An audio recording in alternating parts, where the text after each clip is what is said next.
What's going on, guys? The Comics Kid 2099 here. Today I want to talk to you about a graphic novel called Kirby Genesis. This is written by Kurt Busiek with art by Alex Ross and Jack Herbert. And this is the beginning of an attempt to kind of revive some of Jack Kirby's creator-owned characters from the 70s and 80s, and also introduce some of the characters that he created that never actually got around to being used in a story, introduce them for the first time. And this was all done at Dynamite Comics about 10-ish years ago. And this is a very interesting story, but my big problem with it is that it tries to do way too much.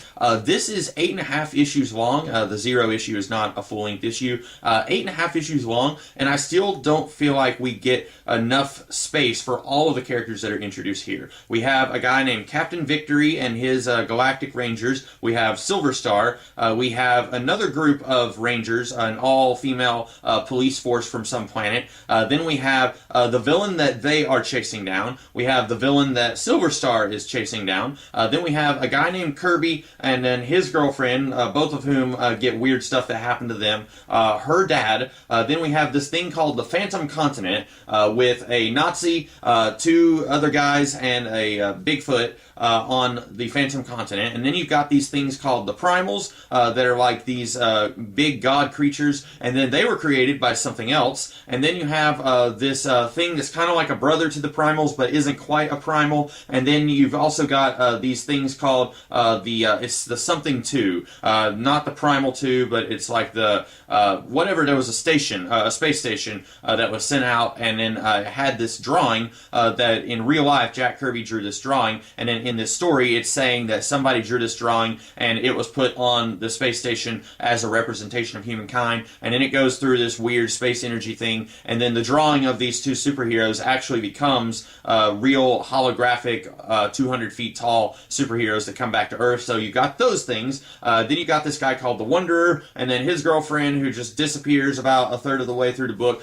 So I just counted about 19 different characters and concepts off the top of my head. There's also these people who are kind of like the Fantastic Four if they came from like 700 billion years ago. They've been in suspended animation this whole time, and they came from a forgotten city. So 20 characters and concepts roughly, and they don't all get equal screen time. Some of them get a lot of screen time. Some of them barely get any screen time at all. The characters who are on the Phantom Continent, once our main character, one of our main characters, Kirby is his name, fittingly enough, once he leaves the Phantom Continent, we don't see those guys again, and I have no idea if we're going to see them again in any of the other Kirby Genesis books, because this was, in a way, kind of like the backdoor pilot for a few other books that launched after this. We had a Captain Victory book that came out after this. We had a Silver Star book that came after this, and then we had Dragon's Bane. I forgot to mention Dragon's Bane. There's a whole bunch of other characters from the Mythlands, and Dragon's Bane is kind of like the creator-owned version of Thor, I guess, for Jack Kirby, and he was one of the characters that Kirby had designed and I guess came up with a brief backstory for back in the 80s, but never got around to actually using him in any story. And so there is a ton of stuff going on in this book. I feel like this is way too busy. What they should have done is had this be at least twice as long, so that we could get a chance to know some of these characters a little bit more, or don't introduce so many characters in this book. If you want to start up a brand new shared universe based on all the stuff that Jack Kirby created that wasn't done at DC or Marvel, then you can do that, but take your time and slow it down a little bit. Introduce maybe half of the characters that you introduce here, and then let us get to know them a little bit. Let us get to see, okay, here's the difference between Dan Darius and Rogue, because Rogue spelled R-O-A-G.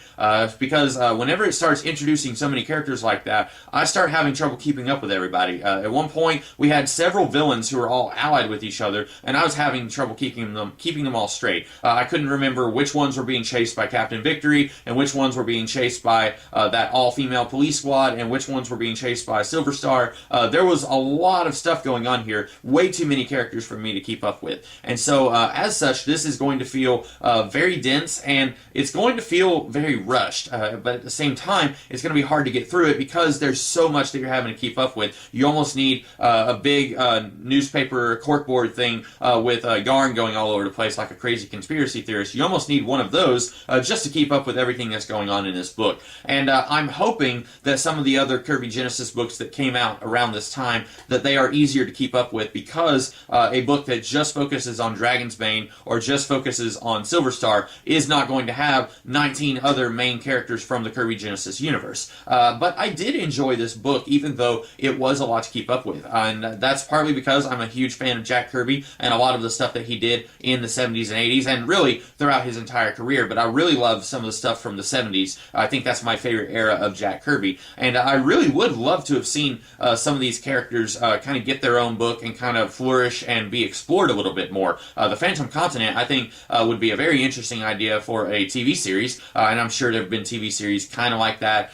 This is a little different than something like The Land That Time Forgot that was covered by Mystery Science Theater 3000 recently, but it's kind of sort of like that. But there are characters here that, as far as I know, after this book, they never showed up again, or if they did, they didn't show up in a major capacity. They just kind of showed up in a guest appearance. But I'm very much looking forward to reading some of the other Kirby Genesis books that came out around this time to see if those books stand a little better on their own than this one does, because this really does feel like it is setting up everything that you can imagine, and it doesn't really get to stand on its own as a story as a result. But I did enjoy it nonetheless. So those are my thoughts on Kirby Genesis. I hope that you guys liked this review, and if you did, be sure to like, share, comment, and subscribe, and I will be back later in the week with some other videos. In the meantime, you guys have a great rest of the day.